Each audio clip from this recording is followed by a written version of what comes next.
Se acabaron los galácticos, Zidanes y no tan pavones, la evolución en la política de fichajes del presidente de la Casa Blanca española, Florentino Pérez.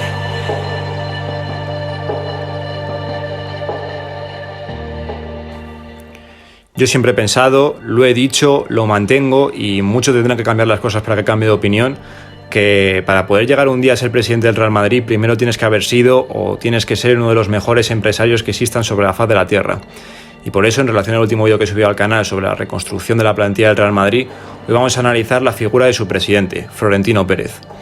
Cada uno pensará en mayor o menor medida que Florentino Pérez es mejor o peor presidente para el Real Madrid, pero lo que uno no puede negar es que es el mayor tiburón empresarial que ha presidido un club de fútbol. Pero como todo gran empresario en esta vida, su figura se forja a base de prueba y error, prueba y error, prueba y error, hasta un día dar con la clave del éxito. En este sentido, vamos a analizar cómo ha evolucionado la figura de Florentino Pérez como presidente del Real Madrid. Para ello vamos a dividir sus dos mandatos como presidente del Real Madrid en tres fases muy diferenciadas. La primera coincidiendo con su primer mandato desde el año 2000 hasta el año 2006, cuando concluye este primer mandato. La segunda desde el año 2009, donde vuelve a recuperar la presidencia del Club Blanco hasta el año 2018. Y la tercera desde el año 2018 hasta hoy en día. Entonces, empezando por la etapa de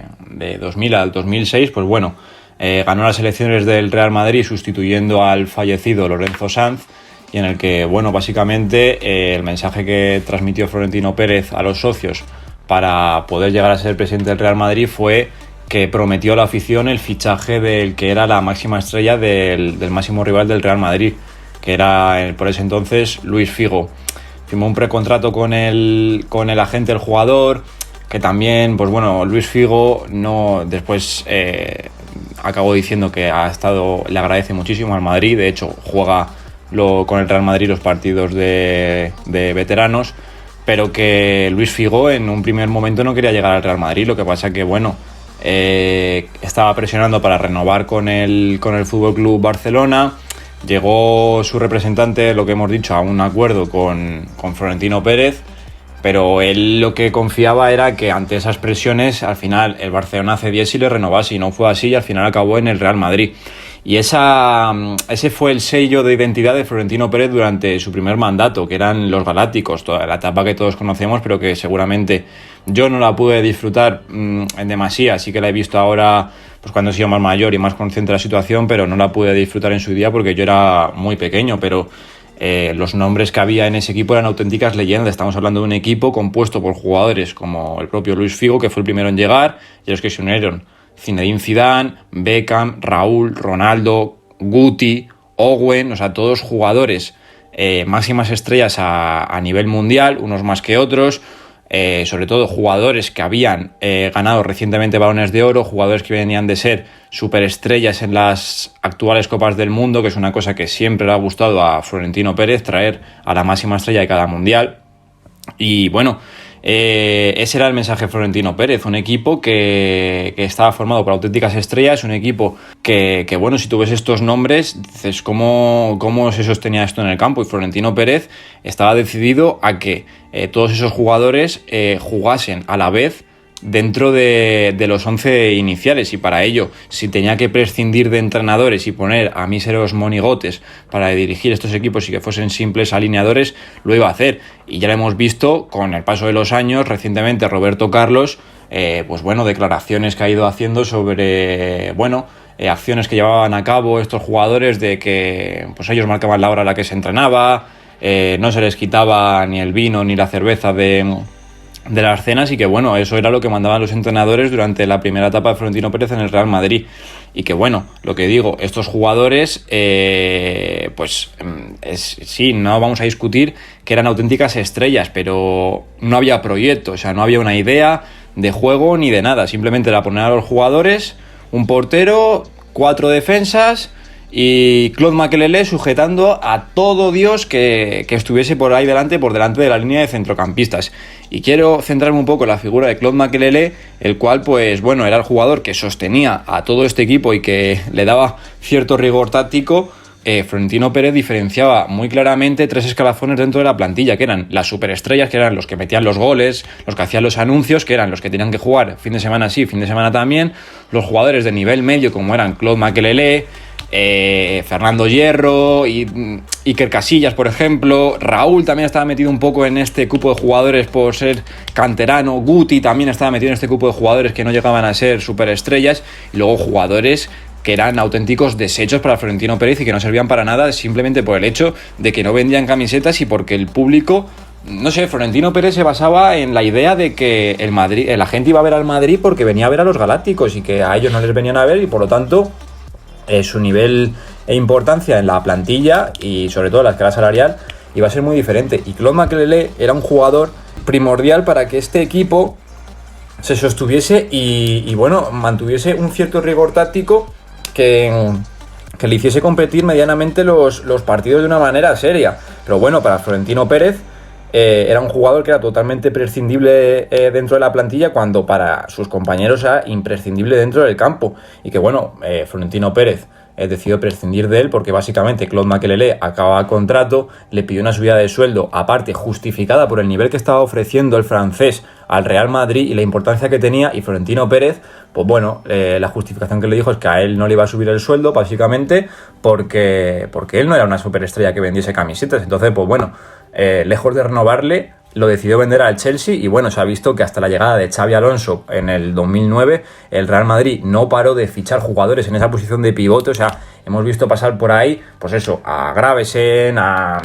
Lassana Diarra, a Mamadou Diarra, jugadores que se ha intentado imitar la figura de Claude Makelele y que no le han llegado a la suela de los zapatos al nivel del francés en muchísimos años, y el único que se le ha acercado y que yo creo que ha superado el nivel del francés ha sido Xabi Alonso. Pero bueno, Florentino Pérez lo vendía por lo que hemos dicho, porque no era un jugador que vendiese camisetas y prescindía automáticamente de esos jugadores, y así con canteranos y jugadores que son propios de tu casa, con el caso de Samuel Eto'o. Y al final Florentino Pérez acabó fracasando este proyecto y a mitad de temporada 2006 estampó porque había creado un monstruo dentro del vestuario que no se sostenía y que era indomable. Y Florentino Pérez, pues bueno, decidió dimitir, y que yo creo que la siguiente etapa que vamos a hablar, que es la de 2009 a 2018, vino con las ideas nuevas. 3 años después había recapacitado, como hemos dicho, como todo buen empresario, tiene que probar y caerse y volver a probar y hasta llegar a acertar o empezar a acertar. Y que bueno, que dirigir un club de fútbol no es fácil, pero bueno, esta etapa cuando volvió Florentino Pérez al Real Madrid,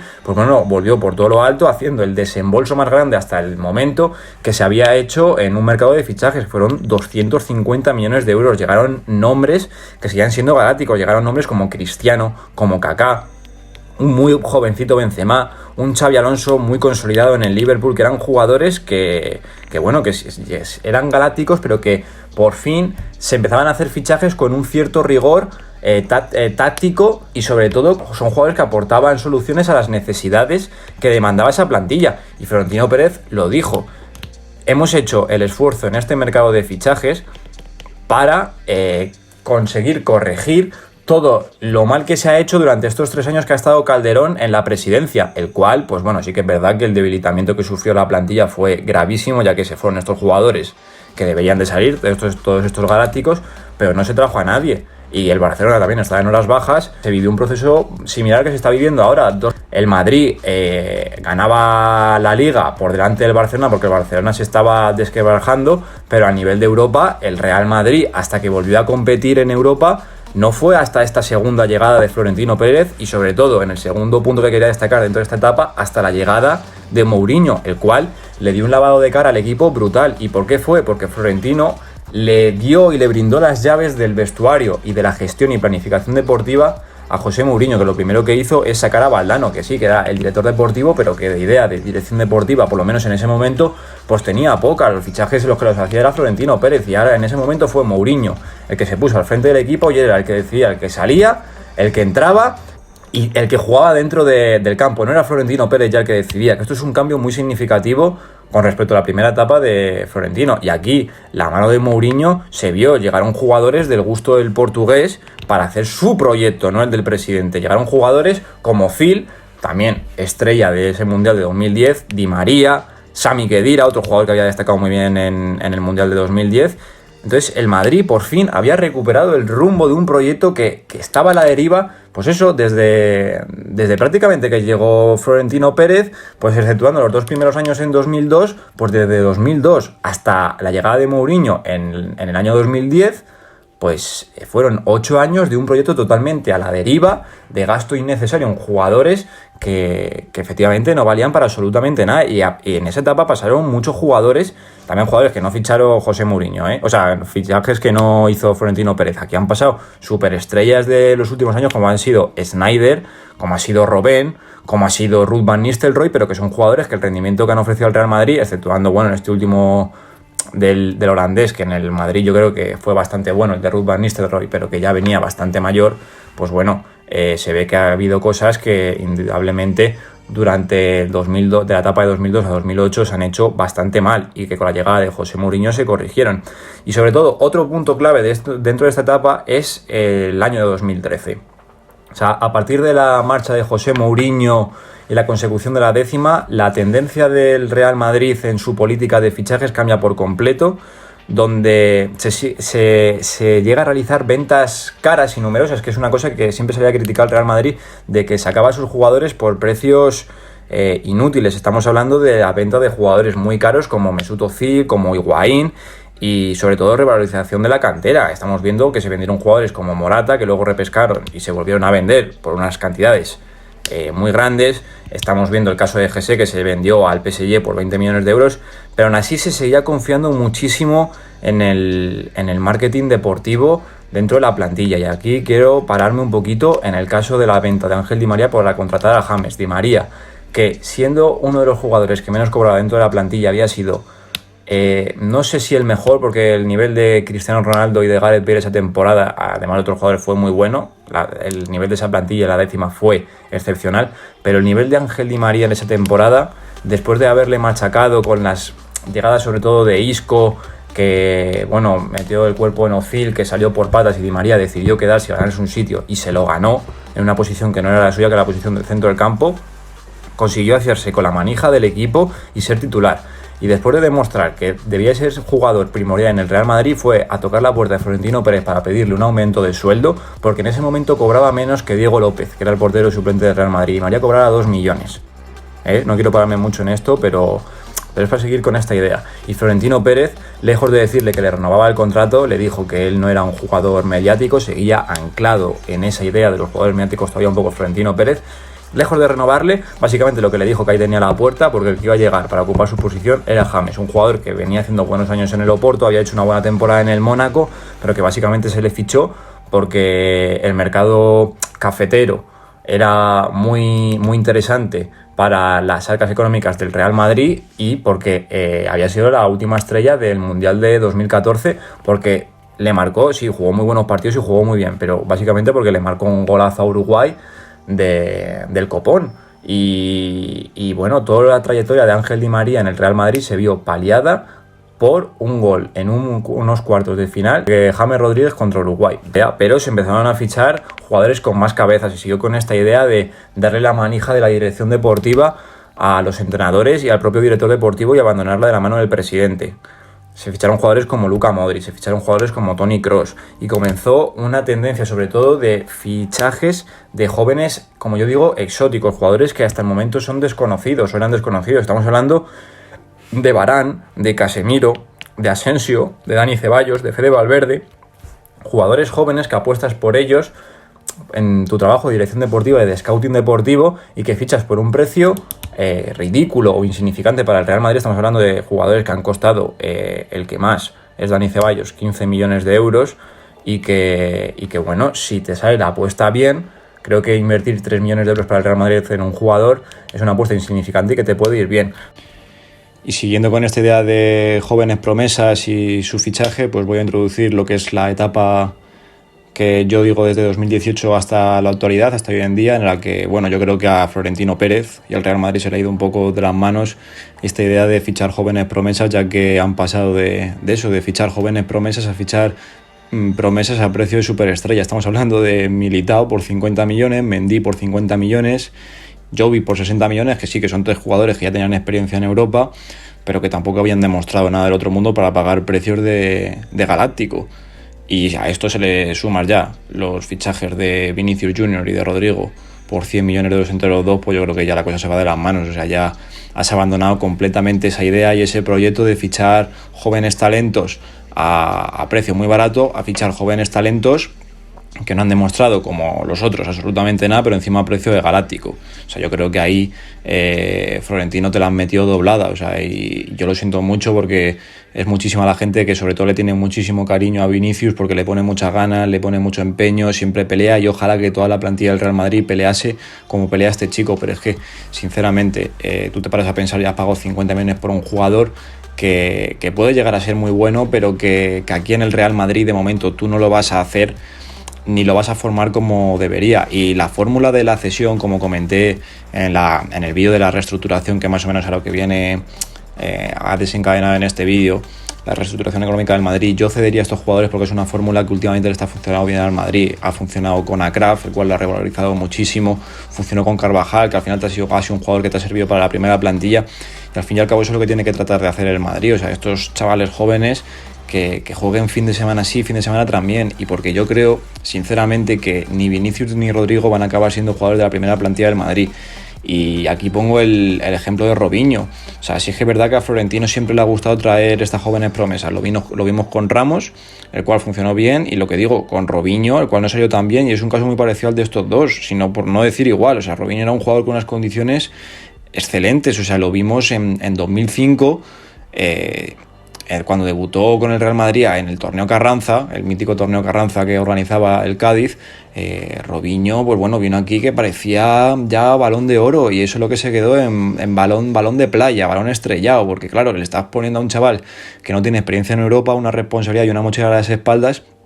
que no es capaz de asumir. Y yo creo que el Madrid se le ha ido esta idea completamente de las manos de fichar jóvenes promesas. O sea, a mí me parece muy bien de que te traiga chavales jóvenes y aquí los curtas y los hagas y los formes, como era el caso de Marco Asensio, de Casemiro, que han sido gente que has traído por nada y menos, y al final los has conseguido formar para que sean unos activos esenciales para tu primera plantilla y que puedan formar tanto el equipo titular como esa unidad B, y al final te has construido un equipo a precio de nada. Pero es que hemos pasado de en 2013, 2014, 2015 a traer jugadores como Luka Modric o Toni Kroos por 30 millones de euros, que eran jugadores con experiencia internacional. Toni Kroos ya era campeón de la Champions, era campeón del mundo, y por 25 millones de euros, y a mí no me vale la excusa ya de la inflación del mercado, porque es que luego te has traído a un chaval como Brahim, aprovechando una fabulosa oportunidad de mercado, por 15, 20 millones de euros, y bueno, como no ha costado 50 millones de euros como estos otros dos, ni se llama Brahimño, pues nada, este chaval no sirve para la primera plantilla. Es un saco de papas, como se ha hecho en el Barcelona con Todibo. O sea, es esta política de saco de papas. Y aún así, encima, te has traído a Vinicius y a Rodrigo para buscar que sean tus bazas o tus estrellas del futuro, y lejos de darles minutos y formarles y que sean tus superestrellas, los has metido en la primera plantilla a competir desde el primer día con jugadores como Eden Hazard, que has traído al año siguiente para bloquearles completamente esa progresión. Pues son, chicos, cosas que yo no entiendo. O sea, al final te has dejado en tres extremos zurdos, porque sí que es verdad que Rodrigo estaba jugando por la derecha, pero es extremo zurdo. Te has dejado 260 millones de euros en tres extremos zurdos. Uno que está ya cerca de la treintena y dos que tienen 19 años y no han demostrado nada. O sea, yo creo que en este sentido el Real Madrid vuelve a la idea esta de recuperar el timón del barco, porque yo creo que a Florentino se le ha ido de la idea y se ha ido de las manos, y sobre todo que es que le veo alicaído. O sea, no veo a ese Florentino activo, negociador de superestrellas y traerlas a buen precio, traer estos fichajes galácticos, que es a lo que nos estamos refiriendo, ¿no? O sea, veo a un Florentino que, bueno, le viene Zidane, le dice que sí, que Hazard,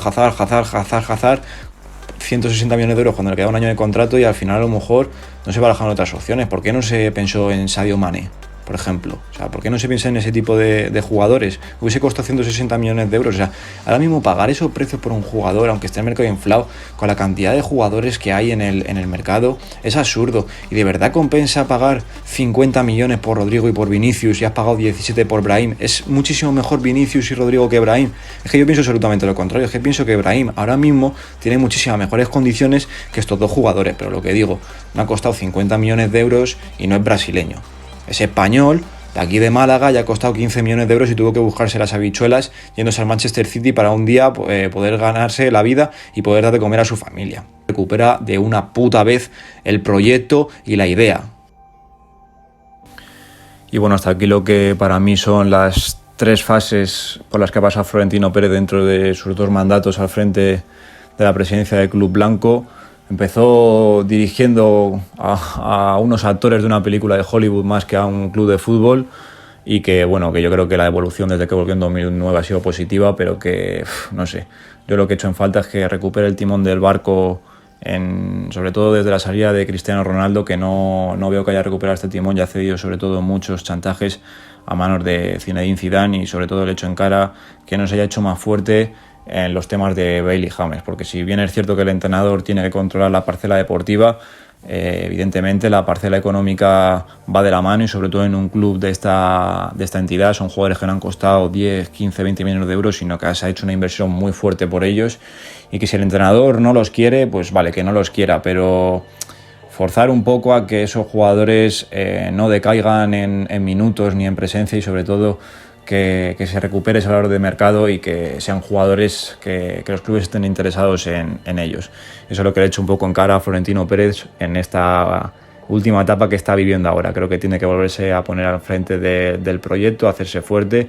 y que recupere su esencia de empresario tiburón, que es lo que es, un hacha, porque para mí es posiblemente el mejor presidente que ha habido en la historia del fútbol, y sobre todo uno de los que más, por no decir, yo creo que para mí sí el que más ha revolucionado lo que significa el fútbol. Para mí la viva imagen de lo que implicó en el mundo del fútbol la ley Bosman la representa Florentino Pérez. Lo amarás, lo odiarás, pero lo que digo, al frente de la presidencia de un club de fútbol en temas económicos, que es lo que tiene que fundamentarse un presidente, para mí una total figura. Y como última idea, recalcar que en cualquier equipo ningún jugador es tan importante como para estar por encima del proyecto. Absolutamente ninguno. Me dan igual Messi, Cristiano, Neymar, Mbappé, me dan igual. Nadie, absolutamente nadie es tan imprescindible como para estar por encima del proyecto. El proyecto, antes o después, dará sus frutos en forma de títulos. Los jugadores por sí solos no garantizan absolutamente nada. Y si no, que se lo cuenten a Messi. Lo dejo aquí. Un saludo.